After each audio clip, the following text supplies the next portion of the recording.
Assalamualaikum warahmatullahi wabarakatuh. Perkenalkan, nama saya Diana Puspitangsi dengan NIM 858991501. Pada kesempatan kali ini saya akan melakukan praktikum mengenai perpindahan dan pertukaran panas pada suhu zat.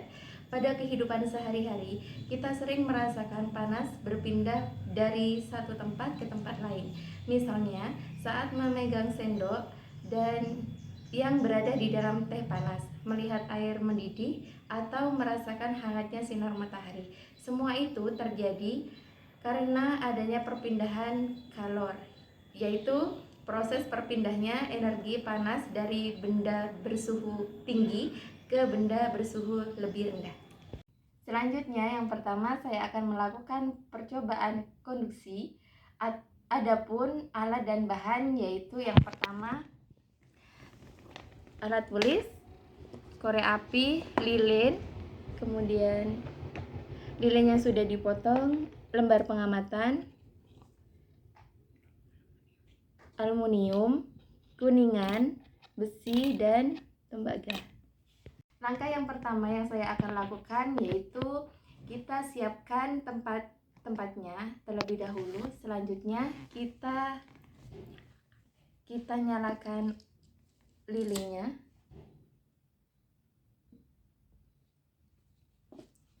Saya siapkan tembaga. Selanjutnya kita lihat seberapa lilin pada tembaga ini mencair.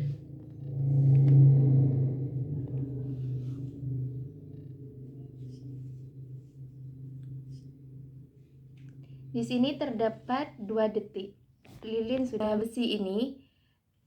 Pada lilin, seberapa lama lilin ini akan meleleh.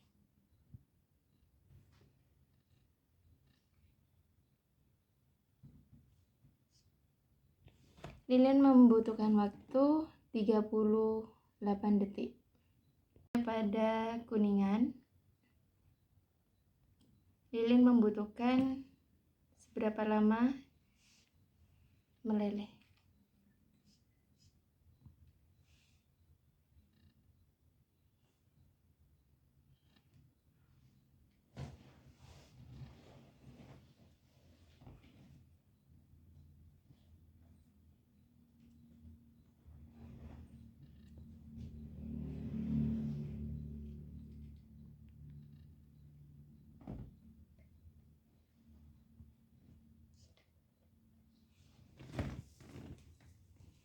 Lilin meleleh pada 25 detik.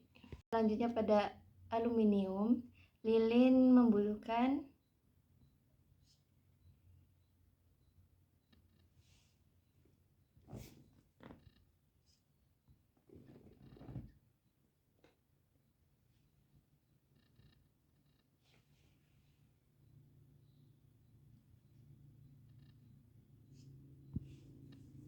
lilin meleleh membutuhkan 11 detik. Berdasarkan hasil percobaan konduksi menggunakan beberapa bahan berbeda, yaitu besi, tembaga, aluminium, dan kuningan, dapat disimpulkan bahwa setiap bahan memiliki kemampuan menghantarkan panas yang berbeda-beda. Hal ini terlihat dari perbedaan waktu melelehnya lilin pada masing-masing bahan. Biasanya urutan daya hantar panasnya dari yang tercepat adalah tembaga, kemudian aluminium, kuningan, dan yang terakhir besi. Untuk hasil tadi, kita akan menyadarnya pada lembar pengamatan. Selanjutnya saya akan praktikum konveksi. Selanjutnya yang kedua yaitu konveksi, di mana saya akan melakukan percobaan ini pada mie instan yang dimasak. Adapun alat dan bahan yaitu yang pertama panci, air, mie instan, kompor. Langkah-langkah yang akan saya lakukan yaitu kita siapkan terlebih dahulu panci dan air, kemudian kita panaskan, jangan menunggu sampai mendidih. Kita berikan remahan mie instan, kemudian kita lihat perubahan apa saja dan pergerakan apa saja yang terjadi dalam panci tersebut. Saat air di bagian bawah panci mendapatkan panas dari kompor, suhunya meningkat sehingga massa jenisnya berkurang. Air panas tersebut bergerak naik ke atas, sementara air yang lebih dingin di bagian atas bergerak turun ke bawah untuk menggantikannya. Pergerakan naik turun inilah yang disebabkan mie instan terlihat bergerak dan berputar di dalam panci.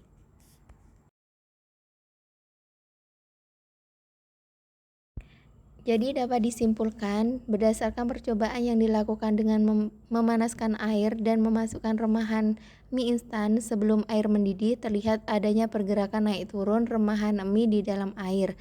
Gerakan ini terjadi karena arus konveksi. Dengan demikian, percobaan ini menunjukkan bahwa konveksi adalah perpindahan panas yang disertai berpindahnya partikel fluida, dan aliran fluida panas dingin dapat diamati melalui gerakan remahan mie pada air yang sedang dipanaskan.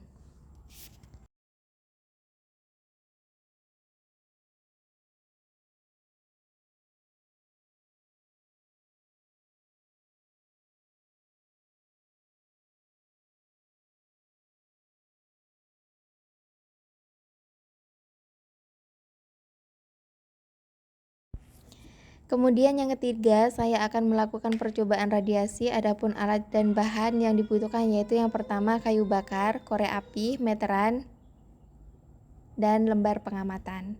Langkah-langkah yang harus saya lakukan, yang pertama, siapkan tempat pembakaran, pilih area terbuka dan aman untuk menyalakan kayu bakar. Pastikan tidak ada benda mudah terbakar di sekitar lokasi.